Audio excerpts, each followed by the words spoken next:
Hello friends, welcome back to SRC. So இந்த வீடியோ நான் பார்க்க போற ரிவ்யூ என்ன மூவி அப்படின்னா, துல்கர் சல்மானோட ஆக்டிங்ல லேட்டஸ்டா ரிலீஸ் ஆன படம் தான் பார்த்தீங்கன்னா காந்தா அப்படிங்கிற இந்த ஒரு படம். இந்த ஒரு படம் எப்படி இருக்கு அப்படிங்கிற பத்தி என்னோட பாயிண்ட் ஆஃப் வியூல ஒரு ரிவ்யூவா இந்த வீடியோல பார்த்தா உங்களுக்கு கூட ஃபுல் அண்ட் ஃபுல் இந்த படத்தை பத்தி ஷேர் பண்ணிக்க போறேன். ஸோ வீடியோ கூட சேரும் பாருங்க, வாங்க போயிடலாம். நம்ம சேனலுக்கு நீங்க புதுசா இருந்தீங்க அப்படின்னா நம்ம சேனலை சப்ஸ்கிரைப் பண்ணி சப்போர்ட் பண்ணுங்க. அந்த டிஸ்கிரிப்ஷன் டபுள் பேஜில் நம்மளோட செகண்ட் சேனல் ஹாலிவுட் கிறிஸ்டியன்ஸ் அப்படிங்கிற சேனல்ல full and full Hollywood content நான் பண்ணிட்டு இருக்கேன். ஒரு டைம் கிடைச்சிச்சு அப்படின்னா மறக்காம அந்த சேனலை செக் பண்ணி நம்ம சேனலுக்கு கொஞ்சம் சப்போர்ட் பண்ணுங்க. இந்த காந்தா படத்தோட கதை என்ன அப்படின்னு பார்த்தா, இந்த படத்தோட கதை என்ன அப்படின்னா 1950s இந்த படம் பார்த்தா நடக்குது. சினிமா இண்டஸ்ட்ரியில ஒரு பெரிய ஸ்டாரா நடிப்பு சக்கரவர்த்தி அப்படின்னு சொல்லப்படுற அளவுக்கு டி.கே. மகாதேவன்கிற கேரக்டர்ல நம்ம துல்கர் சல்மான் ஒரு பெரிய ஸ்டாரா வந்து பார்த்தா இருக்காரு.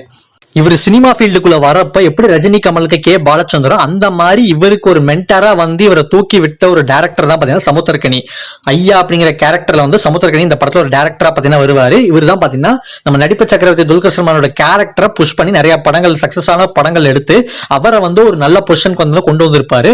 பட் அவரோட ட்ரீம் ப்ராஜெக்ட்னு வரப்போ ஒரு ப்ராஜெக்ட் சாந்தா அப்படிங்கிற ஒரு படத்தை வந்து பாத்தீங்கன்னா இவங்க வந்து எடுத்திருப்பாங்க.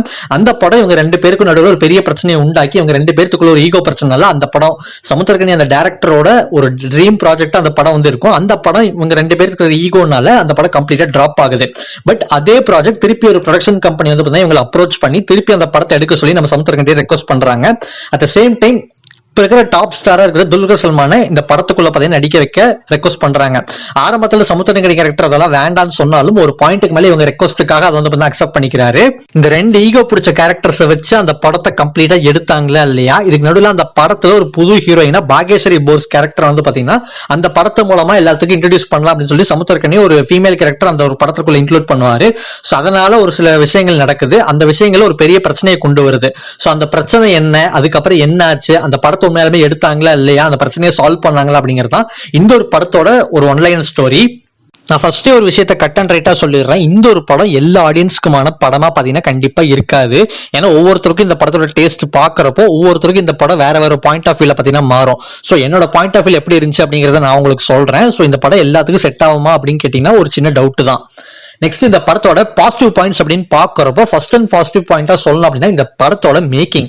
இந்த படத்தோட மேக்கிங் எடுத்துக்கிட்டீங்கன்னா ஏஸ்தட்டிக்கா அந்த பிளாக் அண்ட் ஒயிட் டைம் லைன்ல என்னென்ன டெக்னாலஜி யூஸ் பண்ணி அப்ப இருக்கிற டெக்னாலஜி வச்சு எப்படி எப்படி படம் எடுத்திருப்பாங்க, எந்தெந்த மாதிரி சீன்ஸ் எடுத்திருப்பாங்க அப்படிங்கிறது எல்லாத்தையும் பார்த்தீங்கன்னா இந்த படத்துல தெல்ல தெளிவா பார்த்தீங்கன்னா காமிச்சிருப்பாங்க. ஒரு எவல்யூஷன் ஆஃப் சினிமா வந்து பாத்தீங்கன்னா இந்த ஒரு படத்துல அந்த 1950s எப்படி இருக்கும் அப்படிங்கறத கொஞ்சம் கொஞ்சம் டீடைலா பார்த்தீங்கன்னா எடுத்திருக்காங்க.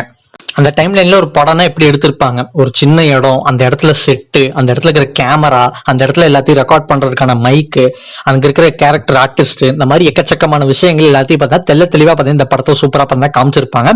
அந்த டைம் லைன்ல யாருமே நம்ம இருந்திருக்க மாட்டோம். ஐ மீன் இப்போல இருந்து 60 வருஷத்துக்கு முன்னாடி, 60ல இருந்து 65 70 வருஷத்துக்கு முன்னாடி நடந்த அந்த மாதிரி டைம் லைன்ல எப்படி இருக்கும் அப்படிங்கிறது அந்த செட் ஒர்க்ஸ்லயே ஆகட்டும், அந்த டைம் லைன்ல மெட்ராஸ் எப்படி இருந்துச்சு அப்படிங்கறதாகட்டும், இந்த படங்கள் எப்படி எடுத்தாங்க அப்படிங்கறதாகட்டும், அந்த டைம்ல இருந்த கார் அந்த மாதிரி ஆகட்டும், எல்லா விஷயத்தையும் மேக்கிங்ல தெல்ல தெளிவா நம்மள அந்த 1950ஸ்லயே கொண்டு போய் இந்த படத்தை பார்க்க வச்சுன்னு ஒரு ஃபீல் வந்து பார்த்தீங்கன்னா ஓரளவுக்கு நல்லாவே பார்த்தீங்கன்னா கொடுத்துருக்காங்க. மேக்கிங் வைஸ் இந்த ஒரு படம் தரமான ஒரு மேக்கிங்ல வந்து பார்த்தீங்கன்னா இந்த படம் இருக்கு. அண்ட் நெக்ஸ்ட் இந்த படத்தோட பெர்ஃபார்மன்ஸ் அப்படின்னு பாசிட்டிவ்ஸ் அப்படின்னு எடுத்துக்கிட்டோம் அப்படின்னா இந்த படத்தோட மெயின் பாசிட்டிவ் அப்படின்னு சொல்லணும்னா அந்த டிராகன் டெம்ப்ளேட்டை எடுத்துட்டு வாங்க அப்படிங்கிற மாதிரி 3 டிராகன் இந்த படத்துல செதுக்கி எடுத்திருப்பாங்க. அதுல மொதல் விஷயம் துல்கர் சல்மான். ஸோ துல்கர் சல்மானுக்கு இது ஒரு உண்மையாலுமே ஒரு மைல்ஸ்டோன் பிலிமா இருக்கும். ஏன்னா அவரோட கேரக்டர் அந்த அளவுக்கு இந்த படத்துக்குள்ள சூப்பரா, அவர் ஆல்ரெடி எல்லா படத்தையும் பார்த்தா பிரிச்சு மேய்வாரு. அந்த மாதிரி இந்த படத்துல அவருக்கு நடிப்பு சக்கரவர்த்தி அப்படின்னு சொல்லி ஒரு பட்டம் வந்து இந்த படத்துக்குள்ள இருக்க அந்த கேரக்டர் கொடுத்திருப்பாங்க. அந்த பட்டத்துக்கு ஏத்த மாதிரி இந்த படத்துல அவரோட பெர்ஃபார்மன்ஸ் வந்து டாப் நாச்சா இருந்துச்சு. அந்த கேரக்டர் ரொம்ப ரொம்ப லேயர்டாவும் சரி சப்டிலாவும் பண்ற பெர்ஃபார்மன்ஸ் ஆகட்டும், அந்த கேரக்டருக்குள்ள இருக்கிற எமோஷன்ஸை பிளே பண்ணதாகட்டும், அந்த கேரக்டர் இவ்வளவு தூரம் வளர்ந்ததுக்கு அப்புறம் ஏன் அந்த இடத்துல அந்த டேரக்டரோட ஈகோ பிரச்சனை பண்ணுச்சு அப்படிங்கறதாகட்டும், அதுவும் செகண்ட் ஹாஃப்ல ஒரு சிங்கிள் டேக் ஷாட் வரும், அது வந்து வேற லெவல்ல இருந்துச்சு.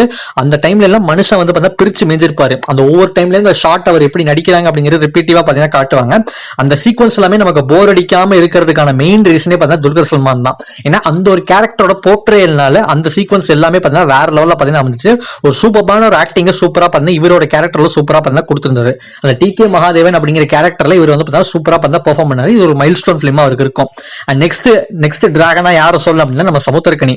சோ சமுத்திரக்கனி எடுத்துக்கிட்டீங்க அப்படின்னா அவர் ஆல்ரெடி ஒரு டேரக்டர் தான், ரியல் லைஃப்ல ஒரு டேரக்டர் தான். ஸோ அவர் ரியல் லைஃப்ல கூட இந்த மாதிரி செட்ல கூட இந்த மாதிரி கோவப்பட்டு இருப்பாரு அப்படிங்கிறது தெரியல.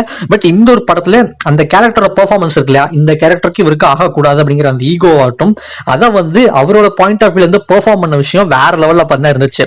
ஒரு சில சீக்வன்ஸ்ல வந்து பாத்தீங்கன்னா அவர் நேரடியா எல்லாத்துக்கு முன்னாடி திட்டக்கூடாதுன்னு சொல்லி ஜாடையா பேசி திட்டுறதாகட்டும், அதே செகண்ட் ஹாஃப்ல இவங்க ரெண்டு பேரும் முகத்தை ரொம்ப வருஷம் கழிச்சு முகத்தை பார்த்து பேசுற ஒரு எமோஷன் சீன் வரும். அதாகட்டும் எல்லாத்துலயும் சரி, சமுத்திரக்கனி அவரோட ரோல் சூப்பரா துல்கர் சல்மானுக்கு அடுத்ததான் வந்து இவங்க ரெண்டு பேரும் சரி போட்டு நடிச்சிருக்காங்க. அந்த அளவுக்கு சமுத்திரக்கனியோட ரோலும் பார்த்தா பவர்ஃபுல்லா பாத்தீங்கன்னா இந்த படத்துல இருந்துச்சு. நெக்ஸ்ட் பாக்யஸ்ரீ ப்ரோஸ், அந்த கேரக்டர் எடுத்துக்கிட்டீங்க அப்படின்னா இந்த படத்துல வந்து பார்த்தா அவங்களுக்கு இதுதான் பாத்தீங்கன்னா ஒரு பெர்ஃபார்மன்ஸ் பேஸ்டு ரோல் அப்படின்னு சொல்லி நான் கேள்விப்பட்டேன். ஸோ இந்த ஒரு படத்துல அறிமுக ஹீரோயினா வந்து அவங்க கேரக்டர் வந்து இருக்கும். அந்த சேம் டைம் ஹீரோ கூடவும் சரி சமுத்திரக்கனி கூட சரி அவங்க அந்த கேரக்டர் இருக்கிற மாதிரி, அதாவது பேசுற மாதிரி கான்வர்சேஷன் சீக்வன்ஸ் ஆகட்டும், நிறைய சீக்வன்ஸ் இவங்களுக்கு வச்சிருப்பாங்க. அந்த ஒரு சீக்வன்ஸ்ல அழகாகட்டும் அந்த படத்துக்குள்ள படம் எடுப்பாங்க. இந்த மூவிக்குள்ள ஒரு மூவி எடுக்கிறத இந்த படத்தோட கதையே அந்த இடத்துல அவங்க பெர்ஃபார்மன்ஸ் பண்றப்ப காட்டுறப்ப துல்கர் சல்மான் ஈக்குவலா அவங்களோட பிளே வந்து பார்த்தீங்கன்னா ரொம்பவே நல்லா இருந்துச்சு. அண்ட் இது போக இந்த இடத்துல சின்ன ரோல்ல வந்த வையாபுரி ஆகட்டும், அந்த நிலர்கள் ரவி ஆகட்டும், செகண்ட் ஹாஃப்ல ஃபுல்லா வர ராணா ஆகட்டும், பக்ஸ் ஆகட்டும், அந்த நம்ம காயத்ரி ஆகட்டும், இவங்க எல்லாருமே அவங்க கொடுத்த ரோல சின்ன ரோலா வந்தாலும் நீட்டா பாத்தீங்கன்னா அவங்களோட பெர்ஃபார்மன்ஸ் சூப்பரா பாத்தீங்கன்னா கொடுத்திருந்தாங்க. நெக்ஸ்ட் டெக்னிக்கலி எடுத்துக்கிட்டீங்கன்னா சினிமோட்டோகிராஃபி இந்த படத்துல அந்த ஒவ்வொரு ஃப்ரேமும் வந்து பார்த்தா வேற லெவல்ல இருந்துச்சு. ஒரு மணிரத்னமோட ஒரு பழைய பிலிம் பாக்குறப்ப எப்படி இருக்குமோ அந்த மாதிரி இந்த ஒரு படத்துல ஒரு எஸ்தட்டிக்கான அந்த மேக்கிங்குள்ள இந்த சினிமோட்டோகிராஃபி சூப்பரா பார்த்தீங்கன்னா நீட்டா அந்த அட்மாஸ்பியரை சூப்பரா பார்த்தீங்கன்னா கேப்சர் பண்ணிருந்துச்சு.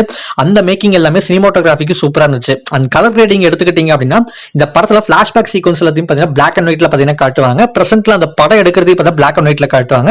மத்த சீக்வன்ஸ்க்கு ஏத்த மாதிரி கலர் டோன் அந்தந்த இடத்துல சூப்பரா பாத்தீங்கன்னா அந்த மூடுக்கு ஏத்த மாதிரி கொஞ்சம் பாத்தீங்கன்னா மாத்தி இருப்பாங்க. சோ அந்த ஒரு இடத்துல கொடுத்த கலர் கிரேடிங் ஒர்க் ஆகட்டும், அந்த இந்த படத்துல ப்ரொடக்ஷன் டிசைன் நான் முன்னாடியே சொன்ன மாதிரி மேக்கிங் எல்லாமே சுத்தமா ஆர்டிபிஷியலா தெரியல, ஒரு சினிமேட்டிக்கா வந்து பாத்தீங்கன்னா சூப்பரா தெரிஞ்சிச்சு. அட் சேம் டைம் இந்த வேர்ல்டு இந்த வேர்ல்டு 1950s இருக்கிற இந்த வேர்ல்டு சூப்பரா பாத்தீங்கன்னா டிசைன் பண்ணிருந்தாங்க. அண்ட் மியூசிக் அப்படின்னு எடுத்துக்கிட்டீங்கன்னா ஜேக்ஸ் பிஜாயோட பேக்ரவுண்ட் ஸ்கோர் இந்த படத்துல சூப்பரா பார்த்தீங்கன்னா இருந்துச்சு. ஒரு பெஸ்ட் மியூசிக் ஒர்க், அவருக்கும் வந்து இது ஒரு பெஸ்ட் மியூசிக் ஒர்க் அப்படின்னே சொல்லலாம். அந்த அளவுக்கு அவரோட பேக்ரவுண்ட் ஸ்கோர் சூப்பரா இருந்துச்சு. அண்ட் ஜானு சந்தர் அவரோட பாட்டு எல்லாமே பாத்தீங்கன்னா ஓரளவுக்கு மெலோடியா சோல்ஃபுல்லா பாத்தீங்கன்னா இந்த படத்துக்கு என்ன மியூசிக் அதை வந்து பாத்தீங்கன்னா ஒரு சூப்பரா பாத்தீங்கன்னா கொடுத்திருந்தாரு. அண்ட் இந்த படத்துல ஒரு மெச்சூரான ஸ்டோரி டெல்லிங் அப்ரோச் வந்து பாத்தீங்கன்னா சூப்பரா பாத்தீங்கன்னா பண்ணிருப்பாங்க. லைக் இந்த படத்துல இருக்கிற சீன்ஸை வந்து பாத்தீங்கன்னா கொஞ்சம் ஆர்கானிக்கா காமிச்சிருப்பாங்க.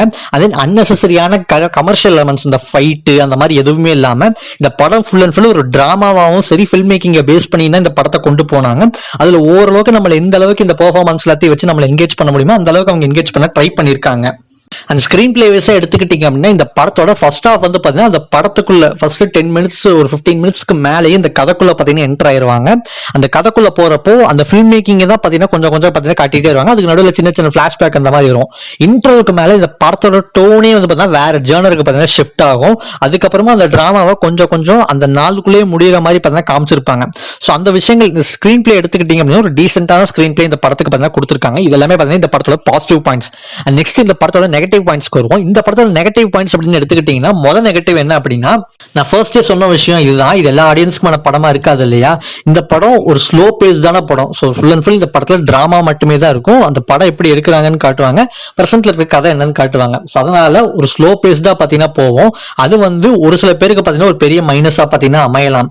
அண்ட் நெக்ஸ்ட் இந்த படத்தோட ஜேர்னர் ஷிஃப்ட். ஸோ இந்த படம் ஃபர்ஸ்ட் ஹாஃப்க்கு மேல ஒரு பாயிண்ட் அப்படியே பாத்தீங்கன்னா ஜேர்னர் வந்து ஷிஃப்ட் ஆயிரும். செகண்ட் ஹாஃப் மேல ஒரு கிரைம் த்ரில்லர் இன்வெஸ்டிகேஷன் டிராமாவா பாத்தீங்கன்னா இந்த படம் பார்த்தா ஒரே இடத்துல தான் நடக்கும். அவங்க பாயிண்ட் ஆஃப் வியூல நடக்கிற பிளாஷ்பேக் அந்த மாதிரி சின்ன ட்விஸ்ட் அந்த மாதிரி பாத்தீங்கன்னா வரும். சோ அது வந்து பாத்தீங்கன்னா ஓரளவுக்கு நல்லா இருந்திருந்தாலும் செகண்ட் ஹாஃப்ல இவங்க லைட்டா பார்த்தா ஸ்கிரீன் பிளே கொஞ்சம் லைட்டா சொதப்பின ஒரு ஃபீல் தான் வந்து இருந்துச்சு. அண்ட் இந்த படத்துல இன்னொரு பெரிய பிரச்சனையா பாக்குறது என்ன அப்படின்னா, இந்த படத்துல செகண்ட் ஹாஃப்ல ஒரு லிமிடெட் ஸ்கிரீன் ஸ்பேஸ்ல தான் ராணா வருவாரு. சோ ராணா வர சீன்ஸ் ஒரு சில சீக்வன்ஸ் இன்ட்ரெஸ்டிங்காவே ஹியூமராவே இருந்தாலும் ஒரு சில சீக்வன்ஸ்ல அவர் பண்ற பெர்ஃபார்மன்ஸ் எல்லாம் பாக்குறப்போ நமக்கு லைட்டா ஒரு இரிட்டேட்டிங் ஃபீல் வந்து இருக்கு. சோ அந்த கேரக்டர் பண்ற பெர்ஃபார்மன்ஸ் எல்லாம் பாத்தீங்கன்னா ஒரு சில இடத்துல நல்லா இருக்கு, ஒரு சில இடத்துல பாக்குறப்போ எதுக்கு இந்த மாதிரி டைலாக்ல இந்த கேரக்டர் வைக்கிறாங்க அப்படிங்கிற ஃபீல் வந்து பார்த்தா கொடுத்துச்சு. அது ஏன் அந்த கேரக்டர் இப்படி வச்சாங்க, இந்த மாதிரி ஒரு சில சீக்வன்ஸ்ல இப்படி வச்சாங்கன்னு தெரியல. ஒரு பாயிண்ட்டுக்கு அந்த கேரக்டர் டம்மியான மாதிரி ஒரு ஃபீல் தான் பண்ண இருந்துச்சு. அதெல்லாம் சரி பண்ணிருந்தாங்கன்னா இன்னும் கொஞ்சம் நல்லா வந்திருக்கும். இந்த படத்துல கிளைமேக்ஸ்லயும் சரி செகண்ட் ஹாஃப்லயும் சரி அங்கங்க ஒரு சின்ன சின்ன ட்விஸ்ட் வந்து பார்த்தீங்கன்னா கொண்டு வந்திருப்பாங்க. ஸோ பொதுவாகவே இந்த மாதிரி கிரைம் த்ரில்லர் படம் எடுத்துக்கிட்டீங்க அப்படின்னா 2 விஷயத்துல பார்த்தீங்கன்னா ட்விஸ்ட் எக்ஸிக்யூட் பண்ணுவாங்க. ஒன்னு என்ன பண்ணுவாங்க அப்படின்னா இந்த படத்துல நிறைய கேரக்டர்ஸை கெட்டவங்களா காமிச்சிட்டு கடைசியில் வந்து இவங்க கிடையாது அப்படின்னு சொல்லி ஒரு புதுசா ஒரு ட்விஸ்ட்டை கொடுப்பாங்க. அது வந்து பார்த்தீங்கன்னா ஓரளவுக்கு நல்லா இருக்கும். அண்ட் இன்னொரு டோன் யூஸ் பண்ணுவாங்க எல்லா படத்துலயும். என்ன அப்படின்னா நம்ம ஒரு கேரக்டர் இவர் தான் பண்ணியிருப்பாரு அப்படின்னு சொல்லி நம்ம ஒரு ஜட்மெண்ட் குள்ள வந்துருவோம். பட் கடைசியில வந்து இவர் தான் அப்படிங்கிறது ஒரு பாயிண்ட்டுக்கு மேல வந்துடும். அவர் ஏன் பண்ணாரு அப்படிங்கிறது கொஞ்சம் நமக்கு புதுசா தெரியும். சரி, இந்த 2 விஷயத்துல என்ன இருக்கும் அப்படிங்கறத என்னால சொல்ல முடியாது, ஏன்னா அதை சொன்னா ஸ்பாயிலர் ஆயிரும்.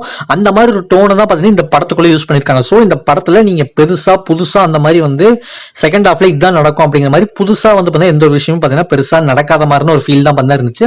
அண்ட் ஈஸியா ப்ரெடிக்டபிளா தான் பாத்தீங்கன்னா காமிச்சிருப்பாங்க. ஒரு சில சீக்வன்ஸ் போறப்போ இதுக்கப்புறம் இதுதான் நடக்கும், இந்த கேரக்டர் தான் பண்ணிருக்கும் அப்படிங்கறத அந்த ஜட்மெண்ட்குள்ள நீங்க தானாவே பாத்தீங்கன்னா வந்துருவீங்க. சோ அந்த மாதிரி தான் பாத்தீங்கன்னா ஈஸியா ப்ரெடிக்டபிளா தான் பாத்தீங்கன்னா ரைட் பண்ணிருக்காங்க. அண்ட் இந்த படத்துல யூஸ்வலா வந்து இம்பாக்ட்லெஸ்ஸா தான் பாத்தீங்கன்னா காமிச்சிருக்காங்க. இந்த படத்துல எந்த அளவுக்கு எமோஷன் கேரக்டர் எமோஷன் ஸ்ட்ராங்கா இருந்தாலும் அது ஆடியன்ஸ் நமக்குள்ள பாத்தீங்கன்னா அவ்வளவு சீக்கிரம் பாத்தீங்கன்னா கனெக்ட் ஆகாத ஒரு ஃபீல் தான் பாத்தீங்கன்னா இருந்துச்சு. இந்த படம் இன்கேஸ் நீங்க ப்ரெடிக்டபிள்னு சொல்றப்பவே இந்த படம் அந்த ஈகோ பேஸ்டான படங்கள் நிறைய படங்கள் நீங்க பார்த்திருப்பீங்க. இந்த படம் பாக்குறப்போ உங்களுக்கு வந்து பாத்தீங்கன்னா எஸ்டே சூரியன் நடிச்ச இசை படம் ஞாபகம் வரும். அண்ட் தென் நம்ம ஹரிஷ் கல்யாண் நடிச்ச பார்க்கிங் படம் ஞாபகம் வரும். ஸோ அந்த மாதிரி எந்த விஷயங்கள் ஞாபகம் வந்தாலும் இந்த படத்தோட மேக்கிங் வைஸாவும் சரி இந்த ஒரு சினிமா டைம்லைனுக்குள்ள வந்து கிரைம் த்ரில்லர் அப்படிங்கிறது ஒரு புதுசான ஒரு அட்டெம்ப்ட் தான், நான் இல்லைன்னே சொல்லல. பட் இந்த படத்துக்குள்ள இருக்கிற எமோஷன்ஸ் எல்லாமே பார்த்தீங்கன்னா கொஞ்சம் ஸ்ட்ராங்கா கன்வே பண்ணணும் இல்லையா? அந்த மாதிரி ஒரு ஸ்ட்ராங்கான எமோஷன் துல்கர் சல்மான் கிளைமேக்ஸ்ல எல்லாம் பாத்தீங்கன்னா போட்டு நடிச்சிருப்பாரு. ஸோ அந்த எமோஷன் அந்த சீக்வன்ஸ் எல்லாம் பார்த்தீங்கன்னா வேற பெர்ஃபார்ம் பண்ணிருப்பாங்க.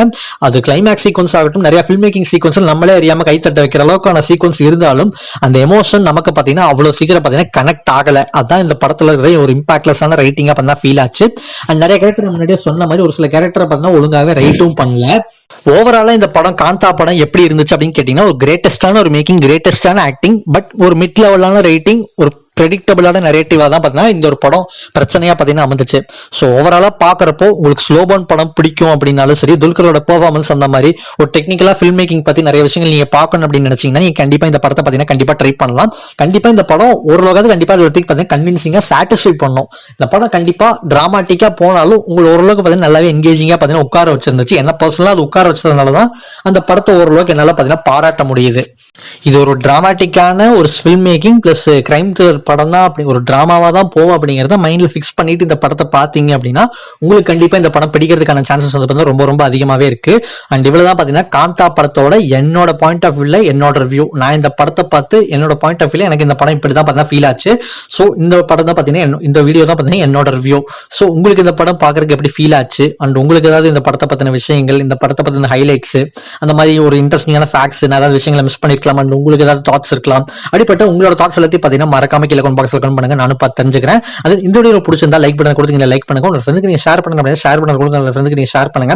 அண்ட் மறக்காம சேனல் ஸ்டார் கிரியேஷன்ஸ் சேனலுக்கு நீங்க சப்ஸ்கிரைப் பண்ணாம இருந்தீங்க அப்படின்னா கீழே சப்ஸ்கிரைப் பட்டன் இருக்கும், அதை கொடுத்து சப்ஸ்கிரைப் பண்ணிக்கோங்க. அப்படியே பக்கத்துல பெல் ஐகான் இருக்கும், அதையும் பிரஸ் பண்ணிக்கோங்க. அப்பதான் நான் போட வீடியோஸ் எல்லாமே பாத்தீங்கன்னா உங்களுக்கு நோட்டிபிகேஷன்ஸ் வரும். அண்ட் இந்த வீடியோ கடைசிக்கு பார்த்த எல்லா ஃப்ரெண்ட்ஸ்க்கும் ரொம்ப ரொம்ப நன்றி. And then bye.